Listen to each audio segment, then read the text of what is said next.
Hey guys, welcome back to my channel. Today I'm going to be going over some small town romance series that I think that you should pick up. Starting out, we have the When in Rome series by Sarah Adams. This first book follows Amelia and Noah. Amelia goes by Ray and she is a pop star. She's a big fan of Audrey Hepburn and she loves her film Roman Holiday, so she decides that she's going to go to Rome on vacation, but ends up going to Rome, Kentucky instead. And she has some car trouble and ends up on the front lawn of Noah Walker's house. She has nowhere to stay. He does not care that she's a celebrity, but some other people in town might. Practice Makes Perfect follows Annie, who is Noah's sister, and Will, who is Amelia's bodyguard. Annie's on a quest to find her perfect match and on a horrible date when she runs into Will. But Will is only in Rome temporarily, so they decide while he's there that he can help Annie find love. Their practice dates are supposed to be strictly educational, but it becomes a little bit complicated when Annie starts to reconsider what her dream guy is. And Beg, Borrow, or Steal. This follows Emily Walker,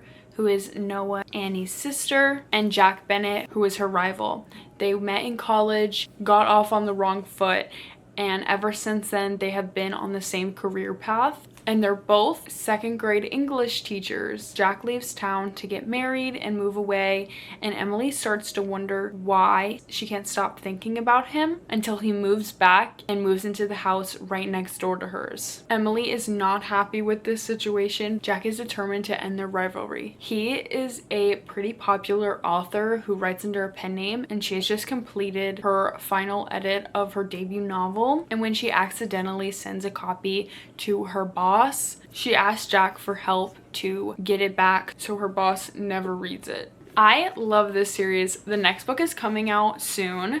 Beg, Borrow, Steal is definitely my favorite, but I love them all. Noah owns a pie shop. Annie has a flower shop. This is one of the series that made me fall in love with small town romance. Then we have Spoons, Oregon. It follows Sage and Fisher. Fisher is a cook in New York, and after a bit of a rough patch after a bad review, he is sent to Spoons with his niece to help get his boss's new restaurant set up, and he moves in next door to Sage. She's a teacher who just got out of a relationship with the town golden boy Ian, and she is set on beating him in this annual summer competition, but she needs a partner. I really liked this one, but I loved this one. Both are so good. Don't get me wrong. Left of Forever follows Ellis, Sage's brother, and Ren, her best friend. This is a second chance romance.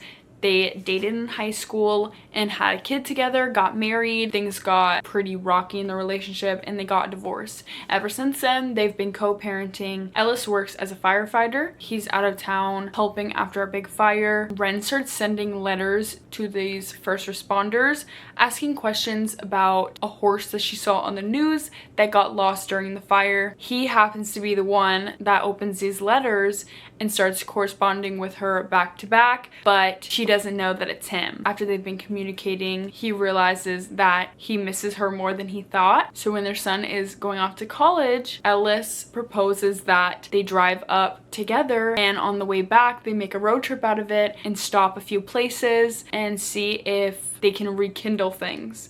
And if not, and if their love is dead, then he won't ever bring it up again, but he thinks that there's still something there. I loved this. I loved this. Both are so good. There's another one that's gonna come out. I love the series. I love this author. You need to read this one. If you take anything from this video, take these. I mean, you should read all of these. You really should. But this is so good. So good. Next we have the Dream Harbor series. The Pumpkin Spice Cafe follows Jeannie, who is moving in town, taking over her aunt's cafe, and Logan, who is a local farmer who wants nothing to do with her but keeps finding himself drawn back. He helps her get the cafe all set up. This is a Grumpy Sunshine, and this one is probably my least favorite out of the series. My favorite has to be the Cinnamon Bun Bookstore. This follows Hazel, who owns the bookshop and wants to let loose a little, experience some of the things she's read about, and a secret message turns up hidden in a book book in her store. As more codes appear, she decides to follow the trail of clues, but she needs someone to help her. Noah is a fisherman, and after hearing about the scavenger hunt, he's more than excited to help, but it also helps that he already has a crush on Hazel. This one was so good. The Strawberry Patch Pancake House. This follows Archer, who is a world-renowned chef and a newly single dad. He never planned to move to a small town, let alone run a pancake house, but Dream Harbor needs a new chef, and Archer needs a community to help raise his daughter. Iris has never been able to hold a job down. When Mary Kelly suggests that Archer is looking for a live-in nanny, she's not sure if she wants to do it. Now she's going to be living across the hall from her boss, but things are just strictly professional. Yeah, okay. There's also the Christmas Tree Farm and the Gingerbread Bakery. I'm reading both of them this holiday season and I'm so excited. These have such good small town vibes. Very much Gilmore Girls. Each one is perfect for each season. These are perfect for fall, spring. They're just so fun and so sweet. Now we have the Love Light Farm series. Now I haven't read Love Light Farms. I'm reading that this season, but I have read the rest. In the Weeds follows Evelyn and Beckett. Evelyn is a social media influencer, and after spending a night with Beckett, they think they will never see each other again until she shows up to help promote Love Light Farms. And after some time has passed, she has been feeling very disconnected from her work, so she decides to come back to the town because that was the last place she was happy, and it has nothing to do with the fact that Beckett lives there. No, of course not. Mixed Signals. This follows Layla, who is a baker, and Caleb, who is a teacher. They both have really bad dating experience. All the guys she's went on dates with have been atrocious, and by usually the fourth date, the person he's going out with ends things. He has an idea that they go out on dates. He shows her what it's like to be treated right. She can give him pointers and notes on what he's doing wrong. Business Casual. This one is my favorite for sure. This follows Nova, who is Beckett's sister. She's opening a new tattoo shop, and Charlie, who is an investment banker and doesn't live in town but comes quite frequently, and that's where all the people he cares about live. And they're both attracted to each other, so they decide to just spend the night with each other and move on. But they both seem to be wanting to spend a little more time with each other. I love this series. I feel like this is a classic small town romance series. The Undertaking of Heart and Mercy. I love this series with my whole heart. This follows Hart, who is a marshal and patrols the strange magical wilds of Tanria, and he's a demigod. And Mercy, who is an undertaker. They do not get along one bit, and one day while Hart is off on a mission, he writes an anonymous letter addressing simply to a friend, and he has no idea where it's going to end up, but it ends up being sent to Mercy, and they begin sending letters to one another back and forth and form a friendship. But in real life, they do not get along. I loved this one. Then there is The Undermining of Twyla and Frank. This one was my favorite. This is like When Harry Met Sally, but with dragons.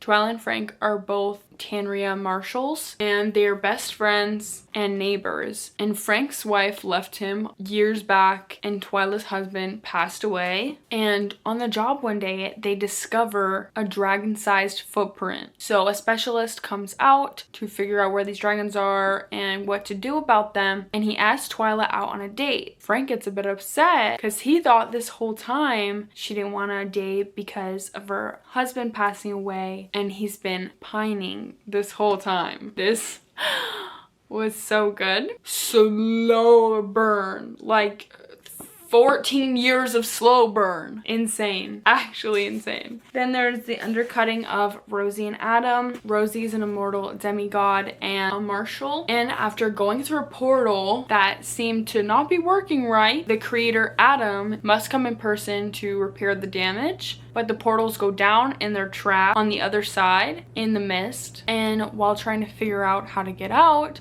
some feelings start blooming. A small town romance series with magical realism and dragons. Then we have The Tales of Fairbairn, Clementine's Parlor of the Extraordinary and Curious. A royal elven guard shows up demanding an item that she doesn't have in stock, and he insists that she journeys with him to find it. A cheerful human and a stoic guard roam the country and may just find true love despite their differences. Then there is The Queen's Guide to Teapots and Pastries. Isla owns a tea shop and Cyrus owns a bakery across the street, and they have a bit of competition, and when the queen decides to set her sights on their island for her yearly travel brochure, they're both prepared to win. And then Taylor Troubles. Birdie moved to the island to escape her past and work as a seamstress. She meets Maxwell, local bookstore owner, and he makes it clear that he does not think that she belongs there. But when Birdie's past comes knocking on the door, Maxwell offers reluctant assistance, and the two start to feel sparks that may just go beyond rivalry. That one might be my favorite. In The Archer and the Prince, Luna leaves the island for the archery competition on the continent, and after a crazy night at a local tavern where the charming stranger from her ferry ride to the continent shows up, Luna suddenly finds herself at the palace being blackmailed into a fake engagement with Prince Tobias. This series is so fun, super short, all on KU, and it's written by indie authors. Then we have the Maple Falls series, Cinnamon Spice Inn. Madison is a food writer who lives in New York and has come back to help her family with her inn because business is not going well, and she runs into her ex, Zach, who is the town handyman, but she won't let anything distract her from the inn's relaunch, and eventually she'll have to go back to New York. Second chance romance. The fall vibes were there. I'm going to be reading the second book, which is The Spiced Cocoa Cafe, this season. This series is also on Kindle Unlimited. It gives me similar vibes to the Dream Harbor series because all the ones following seasons are interconnected standalones. You can read them for each season if you don't mind them being a little out of order, which I don't mind. I prefer to read them by season and just read them whenever I want.